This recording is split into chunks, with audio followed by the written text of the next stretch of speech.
Storytelling Ron, hi. So this is Storm King's Thunder recap. I think it's number 4, adventure number 4. And I'm switching sides here of my screen, whatever. Okay, so I'm just going to do a recap. If you've watched the other 3, this is adventure 4, I guess, of Storm King's Thunder, my version. Hopefully you've watched how I'm going to do Storm King's Thunder and make them go through all the giants. Okay. This is obviously, this right here is my InDesign. I really like using it, just like going off, because you can kind of move things around like this. It's very, it's very stable. You can put maps and images in here. It's it may not be for everyone. It's definitely, it took me a little while to figure it all out, but whatever. This is what I'm using. What's funny is this is kind of all that happened. But I'll explain it. Well, it's not. I mean, a lot happened. We had a new player, and that was cool. That came. We started at 6. The player got there like at 8. The new player, but him and his wife are gonna play, and one of our players couldn't make it. So that's Hollywood. A couple of them are in the film. I think 2 of them are in the film industry, and the third guy, I think he wants to be in the film industry. I'm not in the film industry. I used to be a CG animator, so I guess I was in the film industry, but now I write and chill at home. So here, let me just go real super recap. Not that I need this, but anyway, they recap. So 1, they started at Waterdeep. 2, they went up the North Fork Road, had an adventure at a outpost, and 3, they had a little adventure along this misty lake, pretty combative. And then now 4, they got to Goldenfields. And Goldenfields, do I have a picture of Goldenfields on here? Yeah, okay. So let me do, just for the fun of it, I'm going to do the nice view. Let's see, take out the little graphics, and then do a little full screen, and see if I can get that to work, and then go down a page. How do I go down a page? Oh, come on, I forgot how to do this. Okay, I'll just do that. Okay, so where am I? Okay, so they get to Goldenfields, and I decided to break down Goldenfields into who and how I wanted them to meet, and in what sort of order, but I obviously left it open so that they could kind of do what they wanted. I was planning on doing maybe a little bit before Goldenfields, where they would encounter some more wagons and maybe do a little fighting here. But I decided, because there was only 2 players playing, and the third player, who was the Barbarian, couldn't make it. I decided just to have him go to Goldenfields, because I can always do some of this afterwards if I wanted. And I was planning on that anyway. So I know I'm just kind of doing something weird here because of my video. Okay, whatever. Hopefully it's all working fine. Let me just check real quick. Okay, so I'm recording again. Yeah, okay. I don't see my face over here. But anyway, so I gotta stop saying and I gotta stop. I'm trying to work on that. Anyway, so this is the order I did. I gotta stop saying I don't like it. Yeah, it's annoying. Front gate garrison, and there's Lord Tarn, and he's the guy that I kind of did I'm Lord Tarn, well, what the hell is, because they're also everyone's glad that at least a wagon came, because I made it so that because of the giant scare, no one's traveling, and so Goldenfields is having a problem because none of the merchants are coming up from Waterdeep to collect the harvest, and so that's part of the concern, and of course the characters are catching on to that. Well, they already have been, but so Lord Tarn is and he's kind of nice to them, but they can automatically tell he's an idiot, and that was a good thing. I didn't have the priest. I forgot to bring in the priest Dorovik and Jilang at the beginning, but I did eventually. But I forgot to at the beginning. And then they talked to Lord Tarn. They got to see that they were kind of like safe in their walls. Oh, I made a really grand visual of the walls. That was really cool. I said up on the horizon you see the walls, and it's like that bigger than you realized. The 60-foot walls of the Goldenfields. So I made it. I really emphasized that. And I try to emphasize weather and the condition, and visually. I rarely use it though to affect them, but I do it visually. The mist is rising in the morning, and the cool air, and it's autumn, so I do kind of autumny stuff, And so So they got to Lord Tarn, and then so since the third guy wasn't going to make it that night, he was the Barbarian Dragonborn. So I did have a story for him. When they got there, he saw a female Dragonborn, and it's breeding season. So that was humorous. So I made it to where I'm out of here. He just went with the breeding season. And so the other two were left on their own to deal with Goldenfields. And they're like, okay, it's pretty funny. I had finally a farmer on a horseback, and I described all the horses in here as stocky, not really they're farm horses, so they're stockier and shorter, and they're kind of just the little prancy ones. So that was an interesting little because they don't need any horses except for the ones that travel around Goldenfields with carts and farm stuff.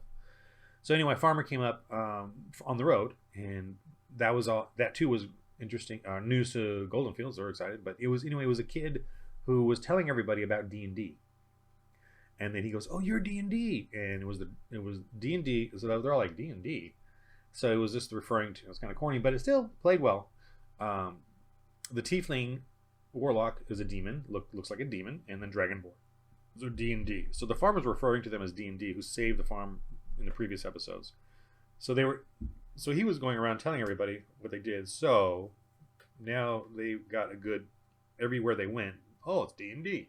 And they would get like a free something, so that was kind of cool. When they went to the Earth Mother's Bounty Shop, which is at the entrance of Goldenfields, they met Tumbleleaf, and Goldenfields now is the high druidic kind of thing. So I made everything very like almost Disneyland description of a beautiful cottage with all wonderful stuff, and everything's kind of built up, over time. I wouldn't say they're high level, but their look of everything is great. Top of the line look for a druidic kind of area, farm enclave. So they went in there, and she had a whole list of things they could buy. Let me see if I got it here. I'll put it somewhere. Where is it? I mean, it's here because I used it. Oh, here it is. Of course. I got Nuts of Strength, gives +1 strength for about 10 minutes, 50 gold. So really about one fight or whatever. Herbs of Healing, Fast, 2/8, 50 gold. That's kind of like a regular healing potion, 50 gold. Trent Syrup, Resist Bludgeon, lasts about 10 minutes at 50 gold. I usually do like it lasts a fight. Like generally, I may go back to it, but and I've been using it this way. Most of the sort of little bonus potions and salves and things I give them last a fight. That's the duration. Instead of doing 10 minutes or an hour or till short whatever, I just say, oh, this will last a fight. Or if I think it lasts a long time, I'll say this will last this adventure, or until you go to sleep, or whatever.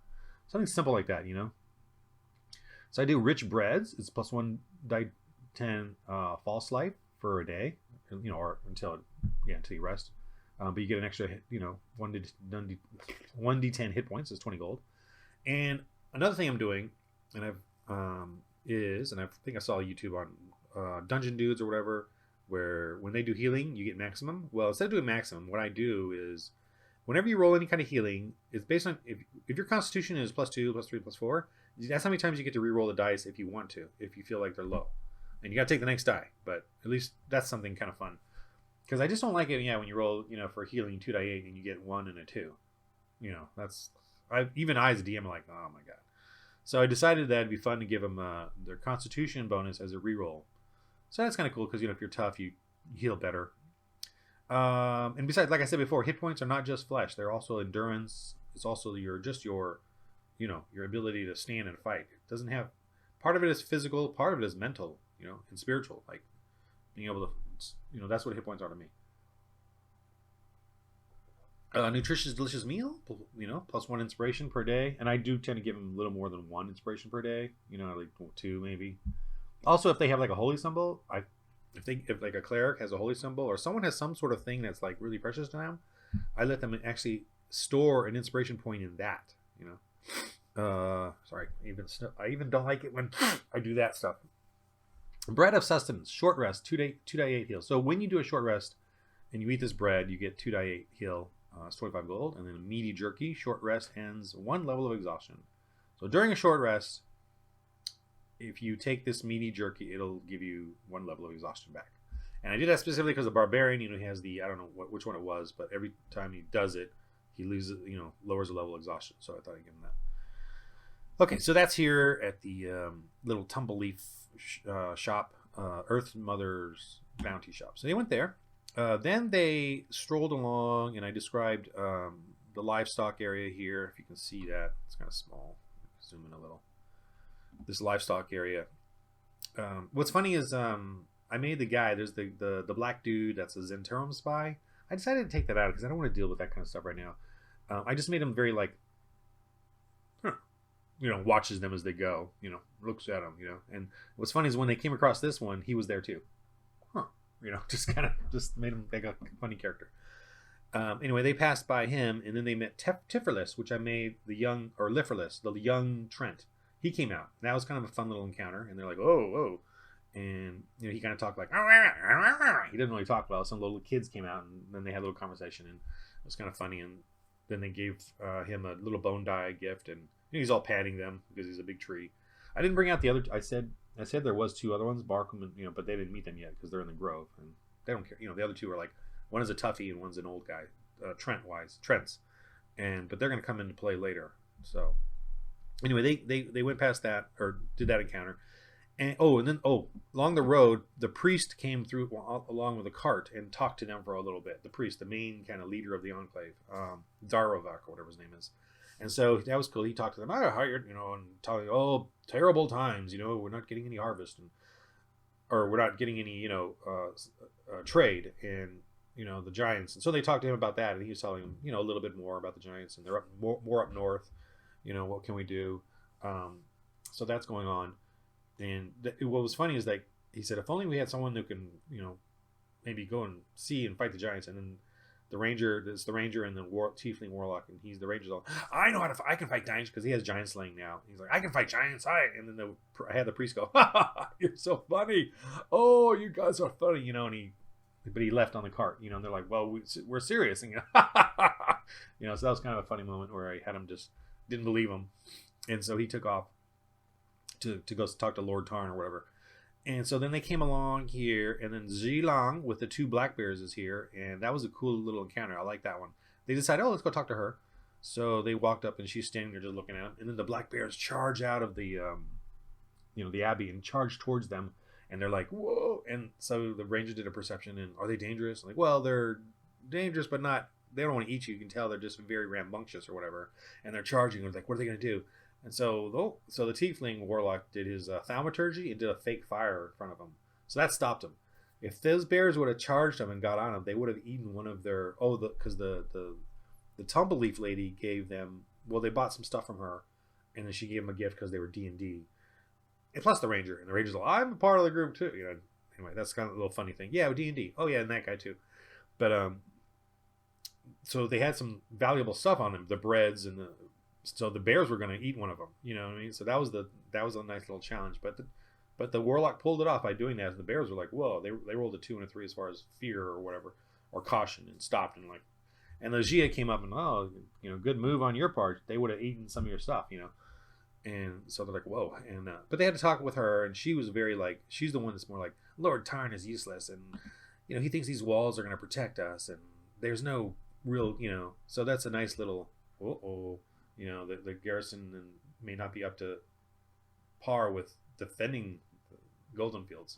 So I'm trying to get this ominous thing going, but also have fun with them meeting characters. So eventually they go through here to the Northborough end, and they meet the Yeti, and that was same kind of stuff, learn stuff. He was then the halfling was in there, drunk halfling, and also was the mage, the black woman. That's the sort of scholarly Lord of the Alliance mage. She was there, and they talked to the Yeti mostly. Then I decided, that's when the other player showed up. So he finally showed up, and he's a new guy, never played D&D. He's played video games of D&D, but never actually live.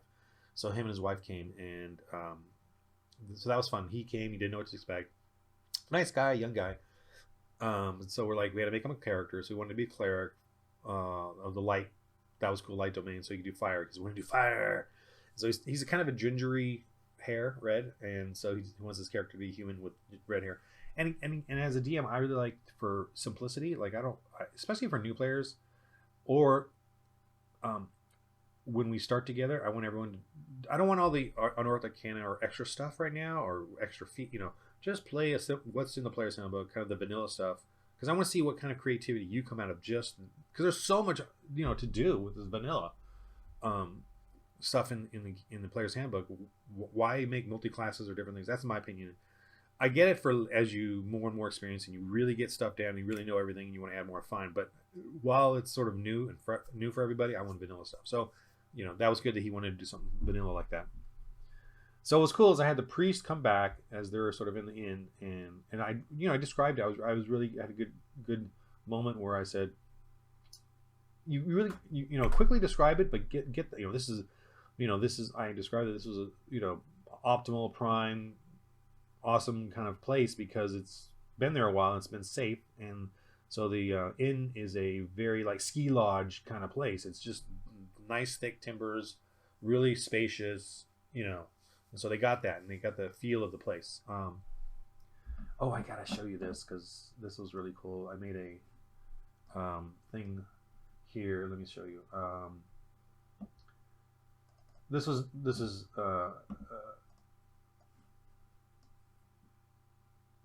what did I do? What did I just do? Oh, hold on a sec. Let me pause. Okay, so this is what the guy said at the end of the or texted later that evening after we played. Wow, just wanted to thank you guys again. That was really fun. I really didn't know what to expect, but that was above and beyond. So that was really cool. Ron, you do a masterful job of crafting a world. For a bunch of grown men sitting around a table playing pretend, I could really see the things unfolding there in front of us. So that's pretty much what you want as a DM, right? That's I can't speak. Oh, this is the other guy. I can't speak for everyone, but I'm glad to have you play with us. I'm really glad you enjoyed it. Ron is definitely a fantastic DM. We're going to have a lot of fun adventures. Yeah, man. Welcome to the Fray Race. Okay, so that's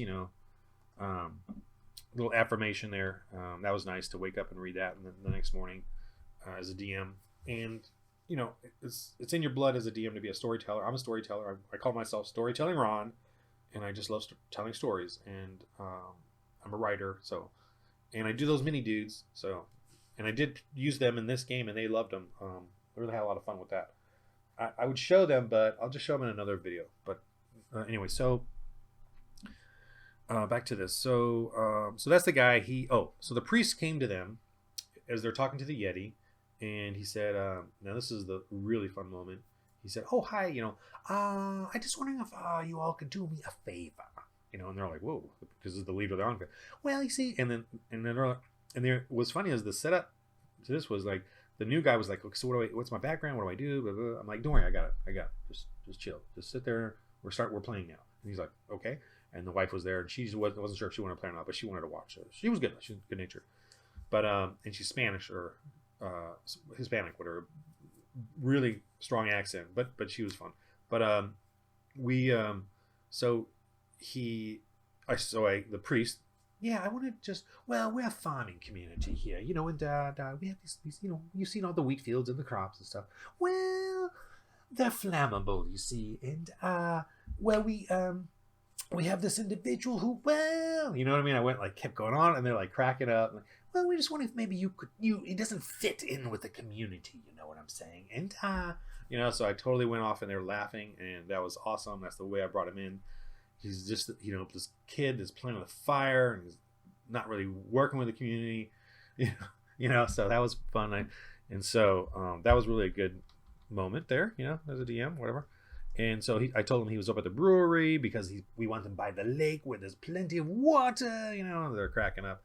And so that was a fun moment. And they came up there and checked him out.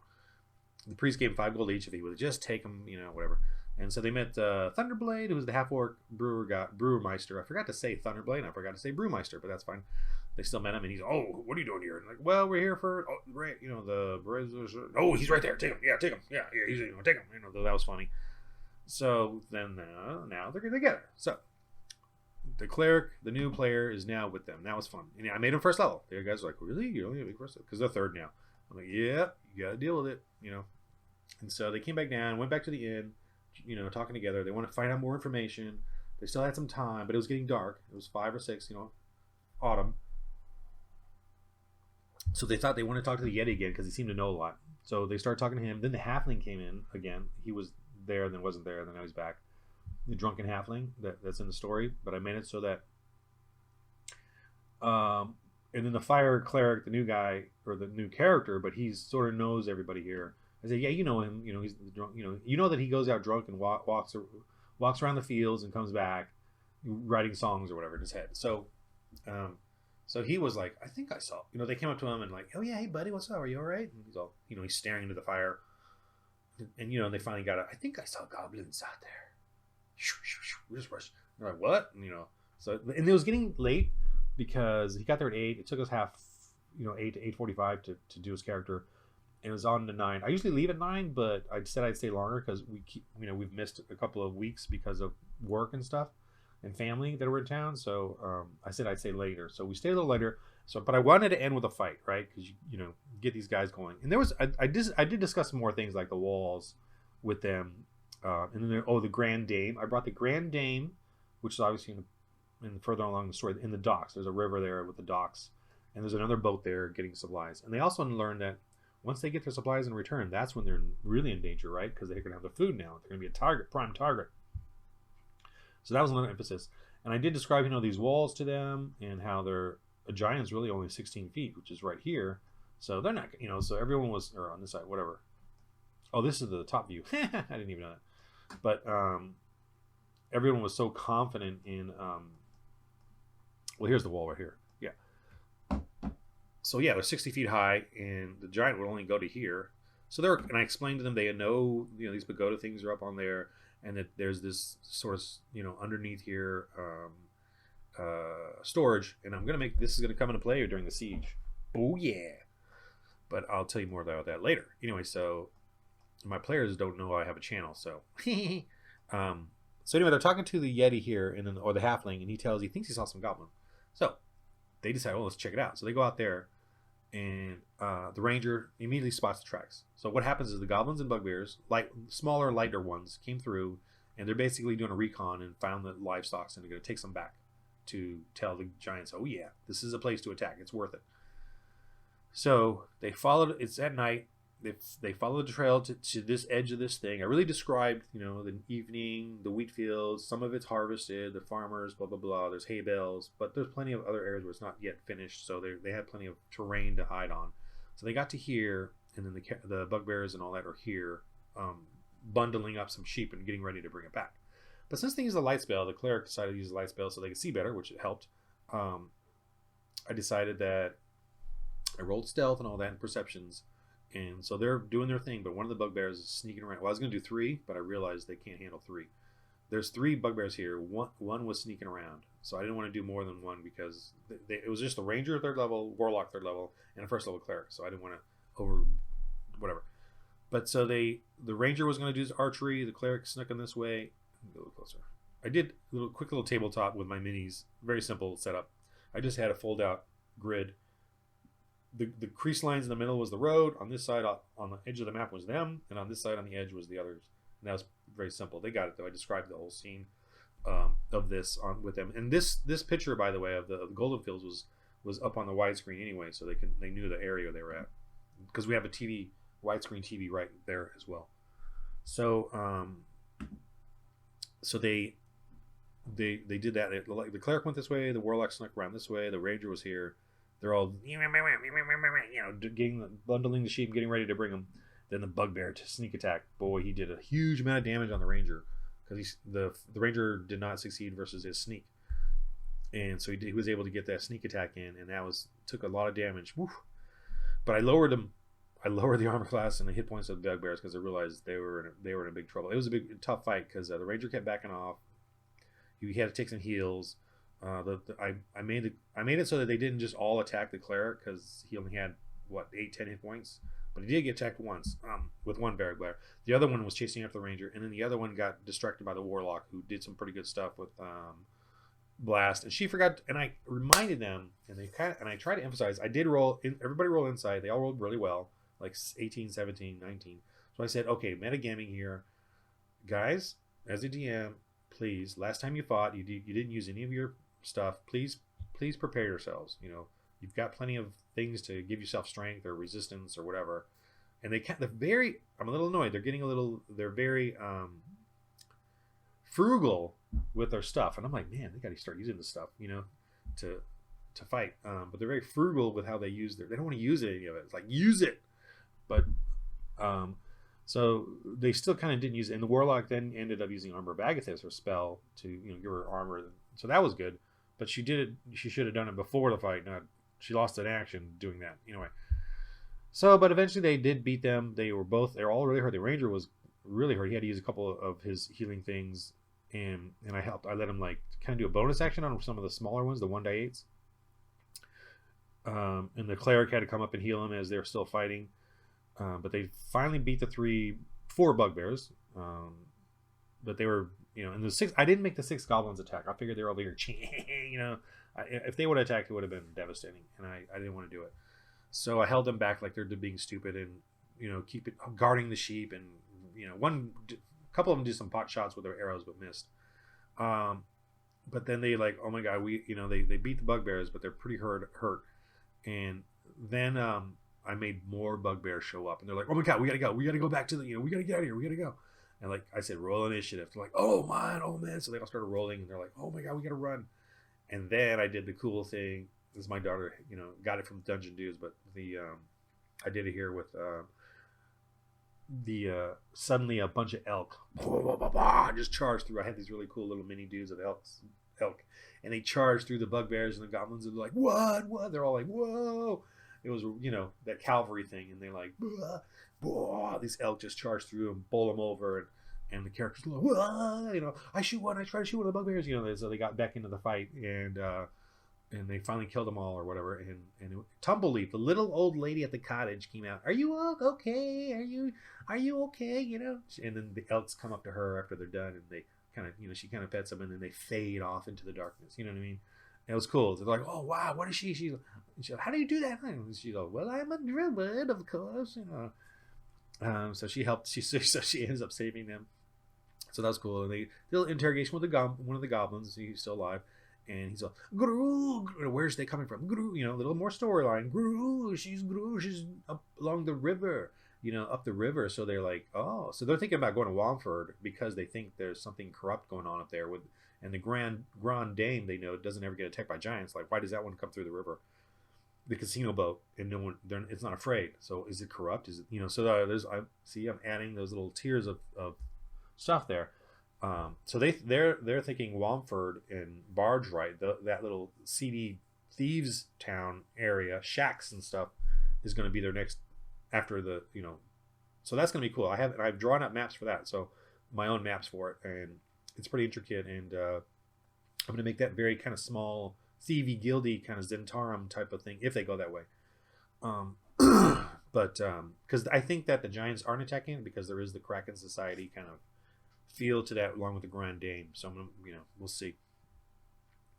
But so that was a cool little fight there. They were all and then the cleric said, okay, I don't know, it was kind of funny, but the goblin kept repeating himself, so the cleric said, all right, that he burns them, and the other characters were like, whoa, and then the lady, the Jerusalem, yeah, that's Blaze, and she walks off, and they cracked them all up because she's all, yeah, that's him, you guys gonna have him, take him from, so it's kind of cool.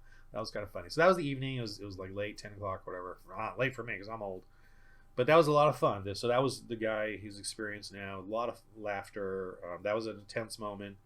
The elk cavalry was obviously the cream of the whatever light whatever of the evening, the heroic moment. So I'm really excited about what they're going to be doing next. They're still in here now. The siege is coming up. They got to do a little maybe recon outside. Deal with some stuff. I might have them slowly build up the encounters. The first level cleric is now 2nd level, so he'll have some more hit points. And his wife's going to probably play, so she's going to be 1st level, whatever. Probably a fighter because she's very new to all this. And her English is still whatever, working on that, but that's fine. So that'd be fun. But yeah, so that was recap 4. I'm just kind of giving you guys examples of how I do it and how to have fun. Really, really make it a great moment for them. That's it. Thanks for listening, and I hope this is helpful to you in your DMing. And yeah, that's how this works.